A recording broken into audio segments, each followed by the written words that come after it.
Well, welcome to episode 68 of the Family Answer Man podcast. Today, we're looking at ways that you can get back the love and feeling from a biblical worldview on the Family Answer Man. I'm your host, David Orges, and I'm here with Dr. Mark Crosby, pastor, educator, and marriage and family therapist, and the resident expert here on the Family Answer Man podcast, where we tackle tough questions that families face and we discuss practical solutions that really do work. Now, this podcast is not a therapy session. We're not able to give specific advice to your situations, but we do believe that mental and spiritual health are very serious issues and that family dynamics can be and often are very complicated. So, for in-depth answers to your questions, we encourage you to seek professional counsel specific to your unique circumstances. Now, right now, if you would subscribe to our YouTube channel and hit the notification bell, you'll never miss an episode of the Family Answer Man. And if you're listening via podcast, take a moment to rate and review this show on your favorite podcast app. It really does help us out, and we appreciate it so much. If our content has helped you out at all, please share the Family Answer Man with your friends and your family so they can join you on this journey of building stronger, healthier, and happier families. Well, Dr. Mark, the topic for today, Spice Up the Marriage, getting back that love and feeling. That was a popular song. It was a little bit before my era. It wasn't mine. But the Righteous Brothers. Yes, indeed. Yeah. Sometimes pop culture provides us with really great ways to summarize issues that happen in everyday life. And getting back that loving feeling is something that I think all couples, correct me if I'm wrong, all couples go through this at some point? I would say the vast majority, and you're right. So I hate to say all, but I would argue 99%. Okay, there you go. All couples are going to experience this at some point in time, at some juncture, at some season in life. And because the reality is that the old principle, maybe even cliche for some people, and that is familiarity breeds contempt.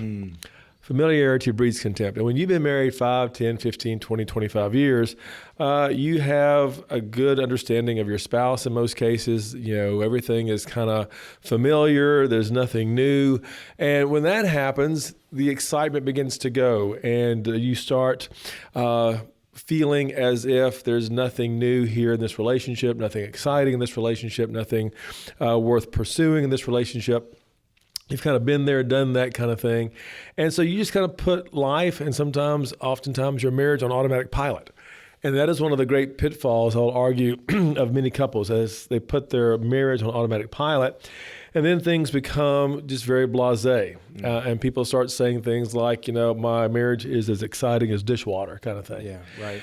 And there, yes, and it's true. There are bills to pay, and there's kids to raise, and there's school functions, and there's meetings to go to, and all that goes with life and raising a family. But if you're not proactive, if you're not involved, if you're not carving out time to do things with your spouse, for yourself, for each other, then it can become very cumbersome, very dull, very routine, if you will. And when that begins to happen, all sorts of things begin to enter into the mind of a person, meaning you start wishing maybe I had married someone else, or maybe I didn't marry the right person, or that person, 3 doors down from our office really looks, attractive, or that guy keeps complimenting me on how nice I look, and wow, my husband doesn't do that. And so these sorts of things begin to happen. And if you're not careful, this can lead to a very problematic moment and season of life. Yeah. And so again, I think putting your marriage on automatic pilot is one of the great pitfalls of so many couples. And we have to be mindful of that and careful of that. If not, things can go awry. And unfortunately, for 50% of all married couples, things do. Mm-hmm.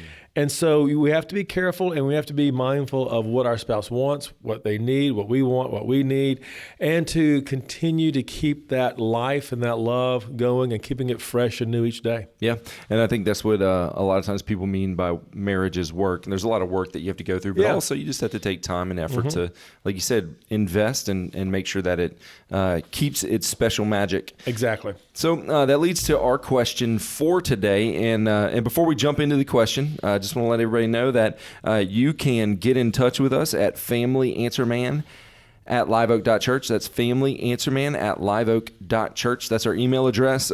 Best way to get in touch with us. Send in those questions. Send in your feedback. We love to hear from you, and we would love to read your question on the air anonymously, of course, so no one has to know that you asked it, but you get to have it answered for you. So that leads to the first question. The question for today is, after 10 years of marriage, 2 kids, demanding jobs, and being in our mid-30s, we have lost the spark, the pizzazz, the interest in romance and intimacy. Married life is boring, it's uneventful, and sometimes I wish I were single. Any advice on improving the situation? Well, again, as we said before, familiarity breeds contempt. And when you hear this question, you discover that that's the vast majority, perhaps, of those who are listening. Been married 10, maybe 20 years, raised children, maybe raising children. You have jobs, demands, ministries, whatever it may be. And if you are not being proactive, again, then it's easy for the marriage to have the description that you just read. Right. So again, number one, if you're going to kind of keep count, this is the first point, that this is common if you're not proactive. And what I mean by that is this. Being proactive means you and your spouse must find something that you do together that is fun, that is exciting, that you both enjoy, that you can always be invested in, involved in. And it may not be the same thing. It may be different things over time, but it's something that the two of you share together. And the reason for that is because, yes, you have your job, and yes, your spouse has their job. And talking about your work is important, but the reality is if you're not working at the same job, you eventually kind of get bored with that. Hey, honey, I came home and this was what we sold today, and hey, honey, this is what we did today, in the classroom or whatever it may be, and that's nice, and you want to hear that, and you want to talk about that. But if you're not there, if you're not a part of that, it's hard to get fully invested into that conversation or into what they're saying. Yeah. And so the point is that, but if you're golfing together, or if you're playing tennis together, or if you are going, out to eat and going to try various restaurants every Friday evening, you have something you're looking forward to, something you can talk about afterwards, something that you're just pursuing and enjoying together.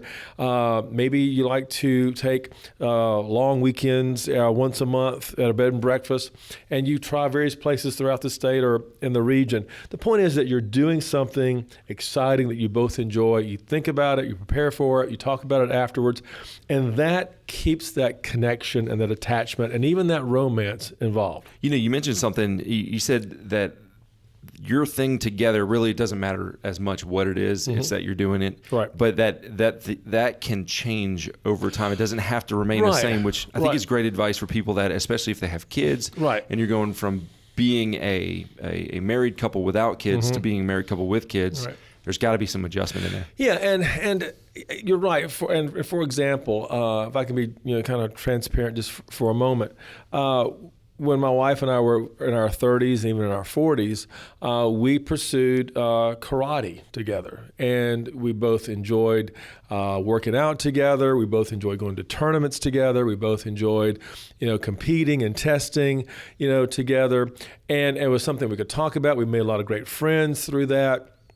We go on tournaments, we meet people from all over the world, and it was just a fun, exciting time. We go to various places that we never would go to, various cities that maybe we had no interest in going, but the tournament was there, so we'd go, we'd visit, we'd see, all sorts of people and places, and so it was just a neat time, and so we enjoyed that. But once, we got to a place to where karate had run its course. We'd done it for 10, 15, 20 years, whatever. She started enjoying going to cruises, cruising out of New Orleans, out of Galveston, and out of, various other places, Fort Lauderdale, wherever it may be. And we enjoyed going to various places, whether it be, to Mexico or, of course, Cozumel and these places, the Grand Caymans. And we enjoyed Jamaica. We enjoyed going to these places, and it was fun. It was exciting. We looked forward to it. We enjoyed, the event. We enjoyed talking about it afterwards. And it was just something that we would make scrapbooks, afterwards. That's what old people do, right? And so we would do that afterwards. But it was something that we did together. Yeah. It broke the routine. It broke the monotony. It created a sense of romance. That's what I'm talking about. Yeah. But if you don't do that, then every day is routine, and every day is expected to be like the day before, and that's okay for a little while. But if you don't make some change, if you don't have some fun, if you don't meet and share, life together, then the reality is, as this person said, things become very dull. And I think we forget that sometimes. And maybe even in the premarital counseling, couples never learn that yes, marriage is wonderful. Yes, it's exciting. Yes, it is everything that, God wants it to be if you do it well and do it right. But if you don't continue the fun and the joy and the romance, then what happens is it can become very familiar, and then that breeds contempt. So number 2, therefore, be proactive. Number 2, start pursuing each other again. Dr. Chuck Swindoll said something years ago. He said, learn how to strike the original match. Okay, learn how to strike the original match. He said, allow yourself to do the very things that brought you together. Allow yourself to relax. Allow yourself to flirt. Allow yourself to talk and share and be open with each other. But learn how to strike that original match. Because after marriage, one of the many mistakes that we stop, or that we start doing, I should say, or one of the things that we stop that we shouldn't stop, and that is we stop pursuing each other. One of the great mistakes of marriage is that we stop pursuing each other. And the reason for that is because we feel like, okay, I got her. I got him, Right. They said yes, we signed the papers, we're legal, we're married. And then what happens is we stop pursuing each other. And so Dr. Swindoll would say, never stop pursuing each other. Never stop pursuing, each other's compliment. Never stop pursuing each other's favor. Never stop pursuing each other's blessing. In other words, you want to be blessed. You want favor with your spouse. You want them to compliment you. And so therefore you want to say things, do things, look a certain way that gets the compliment, that gets the favor, that pleases your spouse. And so what happens is we often stop pursuing. And when we stop pursuing each other, then things become bland. Yeah. You lose that spice, as this person says. You lose that pizzazz, as this person says, in the relationship. So always pursue. Always pursue. Because here's the thing, and this is the downside of not pursuing. Most affairs occur when one starts pursuing another. So think of it like this. If you're not pursuing your spouse, then who are you pursuing? Right. And if your spouse is not pursuing you, who are they pursuing? Yeah. And the reality is most affairs, when you analyze them, when you break them down, when you begin to look at what happened here, most affairs happens when somebody pursues you. Or you pursue someone. And the reason why that is so interesting is because at first it's flattering. The person, 2 doors down, said how nice I looked. And then the person, that same person, 3 days later said, hey, maybe if ever you're interested in having a cup of coffee, I'd love to hear more about your sale or whatever. Oh, wow, they're interested in me. They think I look nice. They want to know how I made the sale. And then they start saying, oh, wow, you did that, you did this, how flattering, and now all of a sudden it goes from being flattering to being flirtatious. Yeah. And so what happens is that most people will say the reason why I got involved with someone else is they pursued me. And the reality is we all want to be pursued. Right. Yeah. But if we're pursued by the wrong person or in the wrong setting, it creates disaster. So never stop pursuing your spouse. So those of you who are listening, if you're on your way home, when you get home today, really start pursuing your spouse. Because again, if not, this will open or create problems where if you're being pursued by someone who's not your spouse, it can cause all sorts of chaos. Number 3, be persistent. So let's suppose that you're wanting to do something fun. Let's suppose you're saying, hey, why don't we learn how to golf? Why don't we learn how to tennis? Maybe, she says to you, hey, why don't we take up biking or whatever? Get a couple of bikes and we'll ride them every afternoon. The weather's nicer. if they roll their eyes, if they laugh at you, be persistent. Right. Be creative. Let them know, hey, this would be fun. I'd like for us to try this together. I think this would be a great thing for both of us to do. And the reality is, go ahead and do something maybe you haven't done in a while. Go somewhere you haven't gone before. Play along with a good attitude. If you really want your marriage to be everything God wants it to be, and if you want it to be fun and interesting and exciting, then you have to choose the attitude. Yeah. You have to choose to have a good attitude. I'm going to do this. Don't be the Archie bunker, okay? Don't be the one who rolls their eyes and I just want to sit in my chair. I just want to watch, the football game. Leave me alone. Don't be that guy. Yeah. Because what will happen is you'll start to, again, create a vacuum in the soul of your spouse, and a vacuum wants to be filled. And so, again, be the person with the good attitude. You can choose that attitude. So, again, if your spouse says, hey, why don't we try camping, or why don't we try hiking, why don't we try, that bed and breakfast, or why don't we get a couple of kayaks, from the local sport academy, and we'll kayak maybe, a bayou or a state park or wherever it may be. Check it out. You may like it. You may find that enjoyable. You may say, hey, look, this is kind of fun. I kind of like this. So again, be persistent. Well, and to that point, if you have not had a pattern of that type of interaction and Right. those types of adventures, it can seem, one, they can seem daunting. Two, they can seem awkward. Right. If you're trying something new with your spouse, you haven't had that kind of interaction with them. And so, persistency, I think, is really important, especially because something new puts you on uneasy territory. Right. That can be a positive, though. And if you want to take a hike or whatever, again, the weather's nice right now. The leaves are changing and all that. The weather's a little cooler. You don't have to hike, 300 miles. Okay. So there's some people out there that whatever they're going to do it to the extreme. Yeah. You don't have to do that. Just hike a mile. Start small. Start small. Bring a lunch, whatever. But you don't have to hike, from, Maine to Florida.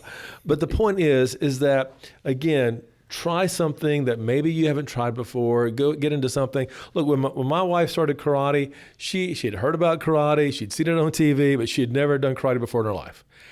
Got into it and absolutely fell in love with it and got really, really good at it. And so I'd been doing karate since I was 10 years old. So I knew a lot about it. I knew what it was about. I knew how fun it could be. She got involved in it, and it was something that we did together, and we talked about it, and it brought us together every week when we go train. And so it's just something that, again, get involved with your spouse.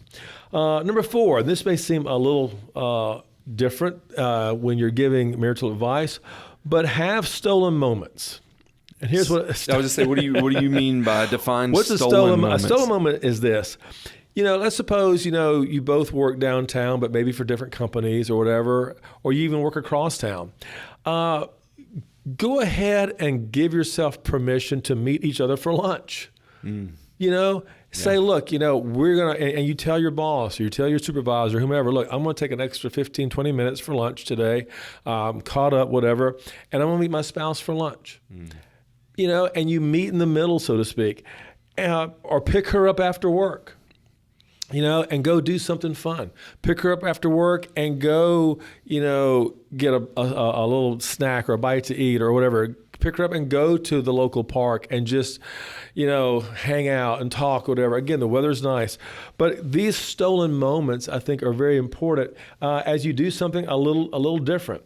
Take your personal day off just for her. Yeah. I mean, how many people in this listening audience, and I think it's quite a few because many in our listening audience has a good work ethic, but how many go years and years and years, you never take personal days off? You never use them. You never use them. And the reality is you could have used them, to invest in your marriage. You might want to say, look, I'm taking, 2 Fridays off, this month, personal days off. Why? Because I want to spend that time with my husband, my wife. We want a long weekend. Well, there's a difference between I'm going to take this extra day off because I'm going to head to the camp a day early, and hey, I'm going to take the extra day off and I'm going to use it for my spouse. Exactly. Yeah. And so those stolen moments are important. And so, but take your personal day off. Take that time if you can. Take a long lunch hour if you can to meet her, pick her up after work, pick him up after work. And those moments, and it doesn't have to be every day, but once a month, a special occasion, their birthday, an anniversary, a Valentine's, whatever it may be. But take that stolen moment and do something, maybe surprise them. Just say, hey, I'm going to pick you up after work today. What are we going to do? You'll see when I pick you up. Okay, that creates a little interest, a little excitement. That creates a little adventure. That creates some curiosity. Those are all the things that you had when you were dating. Adventure, interest, curiosity, etc. When that is lost, that is when your marriage becomes somewhat dull. Here's one that I think we need to be mindful of. Talk more lovingly. When you were dating, when you were first married, you said a lot of loving things to one another. How wonderful you are, how happy I am with you. There's no one else I'd rather be with. You're the most wonderful person in the world. But after 5, 10, 15, 20 years of marriage, those words stop. Yeah. And the reality is, if they have stopped, you miss that. Your spouse misses that. Because that was one of the things that brought you together. They said the thing, they did the thing that made you feel special, that made you feel loved. So talk more lovingly. And again, I know a lot of men may be hearing this and go, well, that's just not how I was raised, and that's just not, how my dad was. And okay, I get that, but we're talking about your marriage now. Right. Yeah. And we're talking about the power and the health of your marriage. And the reality is, I'm not asking you to, take a bike ride to the moon. Okay. I'm just asking you to talk more lovingly. I'm not asking you to give up a kidney, okay? Right. I'm not asking you to swim, in the Antarctic. I'm just asking you to talk more lovingly to your spouse. And the reality is, you can do this. Number 6, learn how to laugh at yourself. Yeah. Be a person who chooses fun. In other words, stop taking yourself so seriously. I think one of the things that happens to us over time is that everything is so serious. Everything is, a chore. Everything is, a production. Everything is a make it or break it. And look, I know life's tough. I deal with, life like everybody else. But the reality is, sometimes you have to pause, laugh at yourself, be a person who chooses fun. There is a reason why our Heavenly Father said, take a day off. Right. Take a Sabbath rest. Yeah. Just let things go for a full 24 hours. As my dad said years ago, and I've said this on this program many, many times, the cemetery is full of people who could not be replaced. Yeah. Well, if I don't work 7 days a week, well, okay. But your marriage will suffer, your kids will suffer, you will suffer. Right. And the reality is, again, everybody can be replaced. So laugh at yourself. Be a person who chooses fun. Stop taking yourself so seriously. Yes, take your job seriously. Yes, take your ministry seriously. Yes, take, many things, but stop taking yourself so seriously. Next, number 7, if you're kind of keeping count, find ways, very similar to what we said before, but find ways to compliment each other. Find ways to smile at each other. Find ways to choose to be welcoming. It's so interesting that sometimes I will be, riding with someone or having lunch with someone or whatever, or talking with someone, and the phone rings, and the person will answer, "What? What? I'm busy," and that just sets a tone. No matter what comes next. No matter what comes next. And so, again, the one thing you want to always be with your spouse is welcoming. Yeah. It doesn't, again, we're not asking you to give a kidney when we're asking you to smile with your spouse, smile towards your spouse, compliment your spouse. So find ways to smile, find ways to compliment, find ways to choose to be welcoming. Even if you're having a bad day, if you're in a mood and you feel like I'm going to answer the phone with a mood and she can tell or he can tell, don't answer the phone. Text and say, I'm in the middle of something right now. I'm so sorry. If this is not an emergency, I will call you back in a few minutes. Give yourself a moment to calm down. But that's not the moment to take out your frustrations on him or on her. Next, share what is important and what is meaningful and be willing to listen. In other words, share with your spouse what's important to you, what is meaningful to you, and be willing to listen what's important to them. The point is this, is sometimes even though our spouse may know us and they're familiar with who we are and what we want from life, Sometimes if we expect them to be mind readers, okay, this is especially true of women. If you expect your man to be a mind reader, it ain't going to happen. Okay, it is not going to work. And sometimes you have to be very to the point and share what's important to you, what's meaningful to you, and be willing to listen to that. My point is this. If your spouse becomes vulnerable and they say, here's what's important to me, here's what's meaningful to me, and if all you're doing is being defensive, it is going to cost a lot in your marriage. It is going to bring problems. It is going to break things down. Or if you're stonewalling and you're not wanting to really listen fully, then it's going to destroy the relationship. Again, when you're defensive, when you push back, when they're trying to share with you what's important, why they're needing what they're needing, why they're asking for what they're asking for, if you're defensive and push back, it's going to create, again, a problem within the marriage. Next, number 9, if you're keeping count, if something has come between you, seek to remove it. One of the things that I'm hearing a lot, and many counselors I think will attest to this, one of the things that we hear a lot about is what is sometimes called the emotional affair. Yeah. And the emotional affair, I will argue, is the precursor to the physical affair. Right. And so, but the emotional affair is, I can't wait to see him at work today. I can't wait to see her at work today. I can't wait to get a text back from him. I can't wait to get an email back from her. I can't wait, to meet them at the meeting, and we're going to talk about, last month's sales, but I want to make sure I sit next to him. I want to make sure I sit next to her. I want to make sure that we go have coffee afterwards and discuss the sales report. Be careful.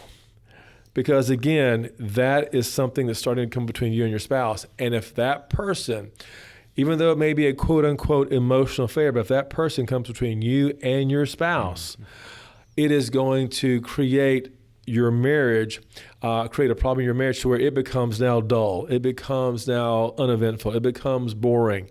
And that thought will enter into your mind, and it will plant there that my marriage is boring, but the guy at work or the girl at work, she's exciting. Mm-hmm. Yep. And so if you do not remove that, it will cause, again, future problems that in 90% of all cases eventually will lead then to the physical affair. And number 10, always be first to apologize. Always be first to apologize. I meet so many couples, and I find this somewhat disturbing and somewhat disappointing, but I meet so many couples when I ask them, how well do you apologize? How easily do you apologize? And they will say, well, we don't, or we haven't, or it doesn't come easy. Again, apologizing, forgiving, giving forgiveness, that is the oil to your marriage. And so be the first one to apologize so that whatever has come between you, whatever is hurting you, whatever has caused friction or fight, the apology, the forgiveness, the seeking forgiveness will be that oil in the marriage. The point is this. Marriage is an art, which means this. There are certain things that make it work, and you have to know what those things are. But marriage is an art. There's certain things that make it work. Second of all, marriage is a science, which means there's certain things that you need to try, certain things you need to see if this works or not, certain things you need to repeat to see how effective this is, or how important this is, or how successful this is. So it's an art, meaning certain things make it work. It's a science. Certain things need to be experimented. Certain things need to be tried. Certain things need to be observed. Certain things need to be repeated. Because if not, if it is not treated as an art and science, if your marriage is not treated as an art and science, it becomes stagnant. And the last thing you want when it comes to your marriage, when it comes to the water that you drink, when it comes to your faith, when it comes to your love, is for it to be stagnant. Yeah. And so, but if these 10 things are allowed, if these 10 things are if you invest in these 10 things, if they're a part of your marriage, then I will argue that your marriage will remain exciting, it'll remain interesting, it'll remain fun, and most importantly, the love will be alive and it will not grow stagnant. Well, there you have it from the Family Answer Man. I want to remind you, this is not a therapy session, and so if you are having issues, definitely seek out professional counsel. But we hope that this episode of the Family Answer Man will inspire you to make changes that will lead to a stronger, healthier, and happier family.